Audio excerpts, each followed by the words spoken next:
आज भी अलौकिक धारा ज्ञान में छोटे को प्यार, बड़ों को नमस्कार और युवा साथियों को ढेर सारे आभार। अलौकिक धारा ज्ञान में प्रतिदिन की भांति एक प्रश्नों को मानव की उत्तर दिया जाता है, जो निरंतर मानव हमेशा इस विषय बिंदुओं को खोजने में प्रयासरत है।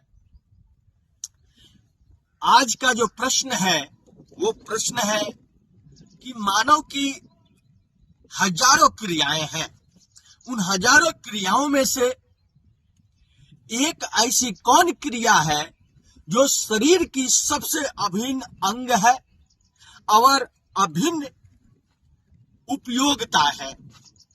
अगर मानव उस क्रिया को नहीं करता है तो उसकी जीवन अधूरा है और सुबह से लेकर रात्रि विश्राम तक निरंतर वह क्रियाओं पे अमल करता है। तो वो जो क्रिया है, योग मानव को जीवन के जीने की तरीका बताता है। योग मानव को जीवन को सलीका बताता है। योग मानव को जीवन को जीने की कला बताता है। उन्हीं योगों में से कई क्रियाएं हैं। उन क्रियाओं में से मानव की निरंतर सुबह बिछड़ावनों प्रांत से लेके और बिछड़ावनों प्रांत तक वह हजारों क्रियाएं करता है, लेकिन एक ऐसी क्रिया है जिस क्रिया से वह मानव बचपन से लेकर वृद्धावस्था तक उस क्रिया को छोड़ नहीं सकता है। वो क्रिया का नाम है बैठना। और बैठने का उत्तम मार्ग क्या होना चाहिए, बैठने का तरीका क्या होना चाहिए, बैठने से लाभ क्या है, बैठने का प्रकार क्या है, क्यों बैठा जाता है, कहाँ बैठा जाता है, कब बैठा जाता है और किस लिए बैठा जाता है, इन सारे प्रश्नों का उत्तर आज आप तक पहुंचाई जा रही है। इस पे अनुसंधान करने के बाद मानव जाति का यह प्रश्नों का उत्तर सरल और सहज हो गया है। क्योंकि आज अगर कोई भी मानव जन्म लेता है तो माता सबसे पहले उसको जब गोद में लेती है तो बैठाती है कि यह मानव के अंदर स्थिरता है कि नहीं। वह मानव भोजन लेता है, मानव जब वह स्नान करता है, मानव वह शौच आदि से क्रियाएं करता है, मानव जब वह आराम करता है, चाहे वो पूजा करता हो या पाठ करता हो, स्वाध्याय करता हो या निर्मल किसी चीजों पे अनुसंधान करता हो, उसको बैठना क्रिया का मुख्य अभिन्न अंग है जीवन का। मानव चाहे वह अमेरिका में रहे या भारत में रहे, वह देश की विश्व के किसी कोने में, वो चाइना में रहे या ऑस्ट्रेलिया में रहे, सीरिया में रहे या फ्रांस में रहे या यूनान में रहे या अफगानिस्तान में रहे, दुनिया के किसी भी देश में रहे, वो जंगल में रहे या पहाड़ में रहे, वह जल में रहे या मरुस्थल में रहे या समतल में रहे या आकाश की ऊंचाई में रहे, उसके बैठे बगैर चैन का जीवन मिल नहीं सकता है। तो ये बैठने का जो क्रिया है, इस योग में जब मानव उद्गम स्थिति को प्राप्त करता है तो उस योग में वह ऊपर की तरफ ऊर्जा प्राप्त करने के लिए विकसित होता है। वो विकसित में नाना प्रकार के क्रियाओं को करने का मानव को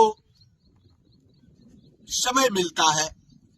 वो क्रियाएं नाना प्रकार के डायमेंशन हो सकती है, आकार और विकार हो सकती है। तो उन क्रियाओं में जो बैठने का जो प्रक्रिया है उसकी बड़ी उत्तम है।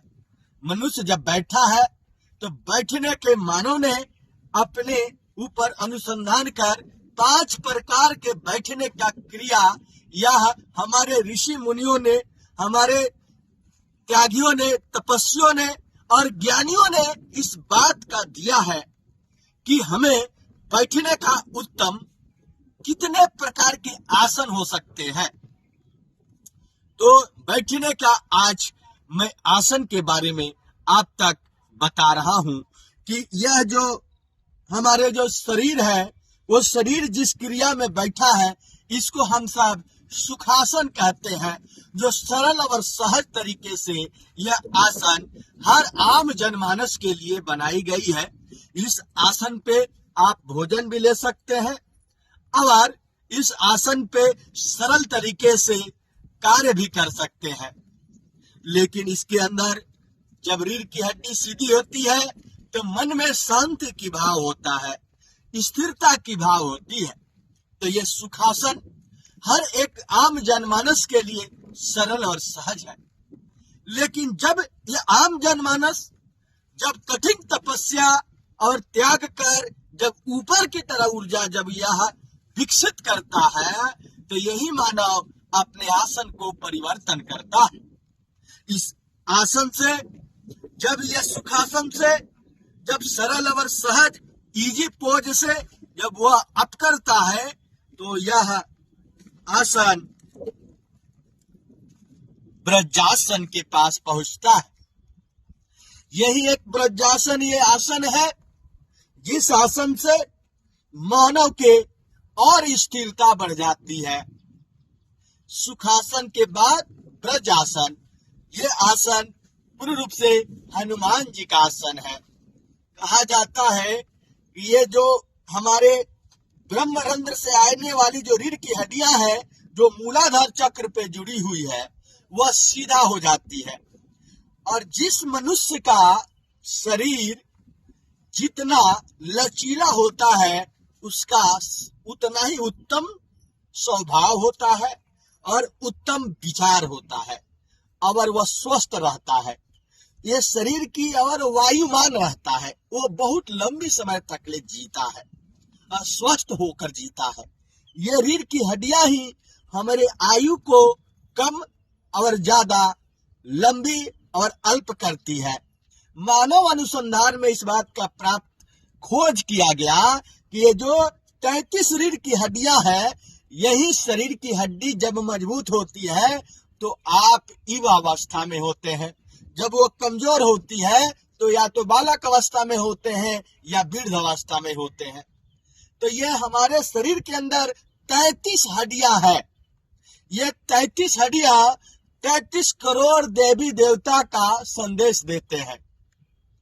और ये 33 करोड़ देवी देवता जो बाहर में दिखते हैं, वो भी अंदर में है। कहा जाता है अनुसंधान में कि वेद इस बात का प्रमाण है कि अथ पिंडे तत्व ब्रह्मांडे, जो ब्रह्मांड में है वही हमारे शरीर के पिंड में है, और जो हमारे पिंड में है वो ब्रह्मांड में है। तो ये शरीर ही पूरा मानव का संसार है। शरीर के अंदर ये नाना प्रकार के ये आकार विकार से भरा पड़ा है। मानव जब स्वयं के अनुसंधान में अंतःकरण में जब जाता है तो वह प्राप्त करता है, वह शांति को जो बाहर की खोज करता है, परम शांति को अंतःकरण में प्राप्त करता है। तो यह शरीर जो बैठने की क्रिया को अपनाया है, तो दूसरी यह क्रिया है जिसको हम सब ब्रजासन कहते हैं। ब्रज आप जानते हैं कि आसन हनुमान जी की आसन है। तो ब्रज आसन पे बैठने से हमारे शरीर की ये जो हड्डियां सीधा रहती है, जिससे हमारी छोटी आंत और बड़ी आंत बड़ी सरल तरीके से काम करते हैं, और हमारे अंदर जो लीवर है वो भी फंक्शन बेहतर काम करते हैं, जिससे हमारे खाने की जो पाचन शक्ति है वह बड़ी सरल और सहज हो जाती है। आंत की किसी भी प्रकार की जो गैस बनते हैं वह गैस नहीं बनते हैं, वह कार्बन डाइऑक्साइड बाहर प्रवाह हो जाते हैं। इस आसन से बैठने में शरीर की स्थिरता आती है, और इस स्थिरता से मन भी बहुत शांति महसूस करता है और ये चंचल मन को शांत कर देता है। तो इसलिए यह न्यूनतम जो सुखासन है, माध्यम जो ये ब्रजासन है, इससे भी ऊपर की आसन है। यह जब आसन इससे भी मानव इससे ज्यादा ऊर्जावान बनना चाहता है तो इससे ऊपर यह एक आसन है जो साधकों की आसन है, जिसको स्वास्थ्य आसन कहते हैं। इस आसन को ज्यादा अनुष्ठान में उपयोग किया जाता है। इस आसन में ज्यादा स्थिरता के लिए उपयोग किया जाता है। यानी कि पूजा पाठ अनुष्ठान में अगर वेद शास्त्र उपनिषद ग्रंथ और मानव अनुसंधान के कार्य कर रहे हैं तो यह स्वास्तिक आसन को जब आप इसको परफेक्ट आसन भी कहते हैं। जब यह आसन पे पकड़ हो जाती है तो यह रीढ़ की हड्डी के साथ साथ आपके दोनों ये जंघा और आपके ये दोनों पांव की संतुलन बनाए रखने में ज्यादा महत्वपूर्ण भूमिका निभाती है। उसके बाद जैसे इस आसन से जब मनुष्य ज्यादा और ऊर्जावान प्राप्ति करना चाहता है ऊर्जा, तो इस आसन से ऊपर उठता है, जिस आसन का नाम हम लोग बोलते हैं वो आसन की जो क्रिया है उसको कमल आसन कहा जाता है। ये जो कमल आसन है पूर्ण रूप से साधना का आसन है। शरीर में चुस्त दुरुस्ती और एकल ऊर्जा का संचार और शरीर के अंदर जो बाहरी ब्रह्म तत्व के आभा मंडल को रोकने की तरीका और ये ब्रह्मास के रूप में यह आसन को उपयोग मानव करता है। जैसे वह प्राकृतिक तत्व से संपर्क में आता है तो यह ब्रह्मासन शरीर को बांधने की काम करती है, क्योंकि मूलाधार चक्र जब वो और ही स्थिर होती है तो मानव यह ब्रह्मासन को प्राप्त करता है। इसके अंदर जब आप स्थिर हो जाते हैं और घंटों अगर आपको इस पे बैठने की साधना हो जाए तो यह आसन आपके रीढ़ की हड्डी को मूलाधार चक्र से लेके ये ब्रह्म शास्त्र चक्र, सहस्त्रार चक्र, यह एकदम संतुलन बना देता है। शरीर बड़ी सरल और सहज हो जाती है। शरीर के रक्तचाप जितने हैं वो स्थिर हो जाते हैं। मन जो है सारे इंद्रियां एक साथ काम करने लगती है। और लिवर ये जो आते हैं और ये जो गुर्दा है और ये जो दिल है, हृदय है, यह काम एक अलग तरीके से स्थिर होकर करने लगता है। इसके कारण वैज्ञानिक भी कारण है और आध्यात्मिक कारण है। मानव की जब यह स्थिति जब आती है यह क्रिया पे तो शरीर बंध जाती है और यह शरीर के अंदर जितनी 72 लाख नस नाड़ियां है और ये नस नाड़ियां का संचार बढ़ जाती है और ये इंडा पिंडा और सुषुम्ना नाड़ियां ये मध्य द्वार पे मन के पास आकर यह स्थिर हो जाती है और मन के द्वार जब स्थिर हो जाती है तो ये शरीर ब्रह्म तत्व को समर्पित होता है। पंच तत्व में यह समर्पित हो जाता है। यह आसन से मानव सिद्धि को प्राप्त करता है। वो सिद्ध नाना प्रकार के सिद्धियां हैं, अष्ट सिद्धियां हैं। ये अष्ट सिद्धियों में ये जो आसन है जब मनुष्य को पकड़ हो जाती है, जब कठिन तपस्या और त्याग करके इस आसन पे जब वह सिद्ध को प्राप्त करता है तो यह ब्रह्म साक्षात्कार होता है उस परम चैतन्य से। और ये ब्रह्म चैतन्य से पहुंचकर आप अंतःकरण में परम शांति को प्राप्त करता है। कहा जाता है जिसकी मस्तिष्क ब्रह्मरंध्र का पूरी खुली द्वार जब हो जाती है तब इस आसन पे मनुष्य का मन स्थिर होता है। नहीं तो आम मनुष्य जब इस पर शुरुआत आरंभ करता है तो लगभग साल भर तक मन बेचैन रहता है। यह मन को शांत जब यह करता है कम से कम 1.25 साल अगर इस पर निरंतर प्रयास किया जाता है तब ये मन को स्थिर करने का यह समझ बैठता है। जब यहाँ स्थिर होता है तो यही मन उस ब्रह्म साक्षात्कार करता है। और ये ब्रह्म साक्षात्कार की जो शांति है, जो आनंद है, वो परिकल्पना से परे है। वो मनुष्य शब्दों में, भाव में भी और भाषा में नहीं व्यक्त कर सकता है। विहित कठिन है, जिसके अनुपालन करना आम मनुष्यों की हस्ती की बस की बात नहीं है। यह आसन मानव को बहुत ही परम अस्तित्व का बोध कराता है, परम ज्ञान का अनुभव कराता है और ब्रह्म साक्षात्कार कराता है। ये आसन देव का आसन है। इस आसन पे मानव का अस्तित्व उद्गम होती है और उद्गम से वह ब्रह्म तत्व को, ब्रह्म रंध्र को प्राप्त करता है। अभी शरीर बड़ी स्थिर है, सिर्फ दिव्य वाणी, ब्रह्म वाणी और अलौकिक वाणी का संचार हो रहा है, क्योंकि यह शरीर जैसे इस अवस्था में आता है तो ये अपनी असंतुलन छोड़कर प्रकृति के संतुलन में चला आता है। यह मानव के हाथ में नहीं रह जाता कि मैं क्या करूं। इस आसन पे बैठते और जैसे मन स्थिर करता, वह अष्टांग योग के अनुसार ध्यान में चला जाता है। जैसे ध्यान को प्राप्त करता है तो उसको ज्ञान मिलती है कि यह ब्रह्म रंध्र को वो एक परम आनंद है, जो वह समाधि की तरफ जाने लगता है। लेकिन मानव अब तक अनुसंधान किया है कि ज्ञान को जब तक ले उसका रूप नहीं देते हैं, वह प्रूफ यानी कि सिद्ध नहीं होता है।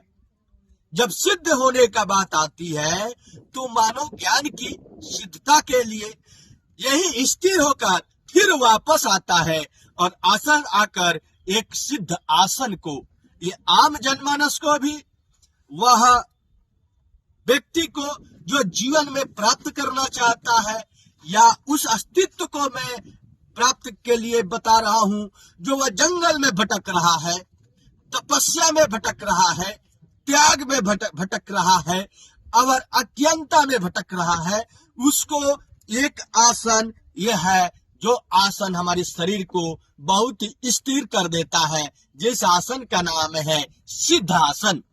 यह योगियों के लिए, तपस्वियों के लिए, त्यागियों के लिए, ये जब मूलाधार आपके अंडकोश के नीचे और दोनों जो है हड्डियों के नीचे सबसे स्थिर जो रीढ़ की हड्डी ब्रह्मरंध्र के आती है, जहां समाप्त होती है, जहां शरीर के अंदर कुंडलिनी का एक आस्थान है, जो वह सर्प के समान, वह कुंडलिनी सर्प के समान एक अस्तित्व बनाए रखती है और वह ऊर्जा की परवाह करती है। और ये ऊर्जा जो है ऊपर की तरफ ले जाती है और ऊपर ले जा करके धीरे धीरे ब्रह्मरंध्र तक आकर छोड़ देती है।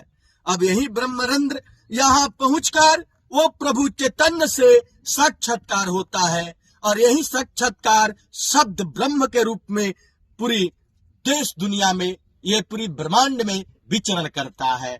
ये जो शरीर है, वो शरीर के अंदर जो सातों चक्र जब जागृत होता है तो मानव का ये चेतना वो ब्रह्म साक्षात्कार, ब्रह्म से वार्तालाप करता है, मन में ही प्रश्न खोजता है और मन ही इसको विचार के रूप में इस प्रश्न का उत्तर देता है। तो ये जो सिद्ध आसन है, ये सिद्ध आसन पे बड़े बड़े तपस्वियों ने, योगियों ने और साधकर वो सिद्धि को प्राप्त किया और मानव जन कल्याण के लिए वह समर्पित करके जन कल्याण के कार्यों में